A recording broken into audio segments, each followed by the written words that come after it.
पेट की आग बुझाने के लिए अब कुदरत को जलाया जा रहा है। महंगाई के इस दौर में धुआं फिर से अमीर और इंसान फिर से मजबूर हो रहा है। तरक्की की नीली लौ अब इतनी महंगी हो चुकी है कि चूल्हों में अब सिलेंडर नहीं, गरीब का मुस्तकबिल जल रहा है।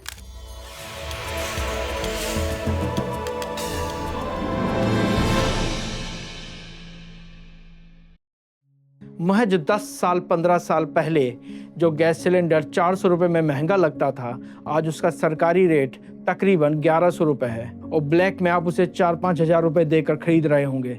सबसे बुरी हालत तो उनकी है जिनके पास वैध कनेक्शन नहीं है और वो छोटे सिलेंडर को भरवाने के लिए तकरीबन 350-400 रुपये पर किलो खर्च कर रहे हैं। पर बात महंगी गैस की नहीं, एलपीजी का ना होना एक शांत पर्यावरणीय आपदा की आहट है।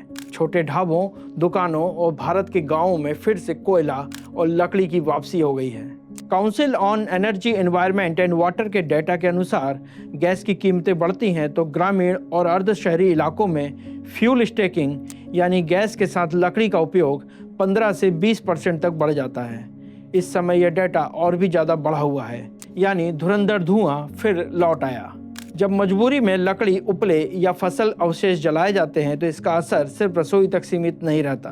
लकड़ी जलाने पर निकलने वाला सूक्ष्म कण यानी पार्टिकुलेट मैटर यानी PM 2.5 इतने महीन होते हैं कि वे सीधे फेफड़ों के जरिए खून में घुल जाते हैं। द लॉन्सेंट की रिपोर्ट के अनुसार भारत में हर साल लगभग 6 लाख से अधिक असामयिक मौतें केवल वायु प्रदूषण से होती हैं। लकड़ी के जलने से निकलने वाला ब्लैक कार्बन सूरज की गर्मी को सोखने में कार्बन डाइऑक्साइड से हजारों गुना अधिक शक्तिशाली होता है। उत्तर भारत के चूल्हों से निकला यह काला धुआं जब उड़कर हिमालय की बर्फ पर बैठता है तो बर्फ का रंग काला पड़ जाता है, जिससे सूरज की गर्मी परावर्तित नहीं हो पाती और ग्लेशियर तेजी से पिघलने लगते हैं। अब उस विज्ञान को समझते हैं जिसे अक्सर क्लीन फ्यूल के नाम के पीछे छुपा लिया जाता है।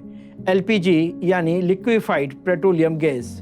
यह मुख्य रूप से प्रोपेन और ब्यूटेन का मिश्रण है। यह कोई ग्रीन एनर्जी नहीं, यह जीवाश्म ईंधन है। एक तरह से जीवाश्म ईंधन का बाय प्रोडक्ट है।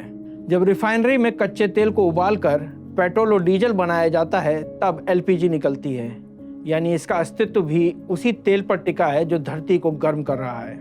1 किलो एलपीजी जलने पर लगभग 2.98 किलोग्राम कार्बन डाइऑक्साइड वातावरण में छूटता है। भले इसमें धुआं नहीं दिखता, लेकिन यह अदृश्य कार्बन ग्लोबल वार्मिंग में पूरा योगदान देता है। अंतर्राष्ट्रीय ऊर्जा एजेंसी के अनुसार गैस के उत्पादन और ट्रांसपोर्टेशन के दौरान होने वाला मीथेन लीकेज किसी भी कार्बन डाइऑक्साइड की तुलना में अगले 20 वर्षों में गर्मी बढ़ाने के लिए 80 गुना ज्यादा जिम्मेदार होता है।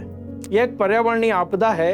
अगर हम गैस को वहन करने योग्य नहीं बना सकते तो हमें सौर ऊर्जा और इलेक्ट्रिक कुकिंग की ओर युद्ध स्तर पर लौटना होगा। धरती जल्दबाज नहीं है, वो चुपचाप देख रही है कि हम अपनी रोटियां सेकने के लिए इस ग्रह को किस भट्टी में झोंक रहे हैं। वो धुआं जो आज किसी गरीब की झोपड़ी से उठ रहा है, कल वो पूरी दुनिया के आसमान का रंग बदल देगा। सतर्क रहिए, क्योंकि प्रकृति हिसाब मांग रही है।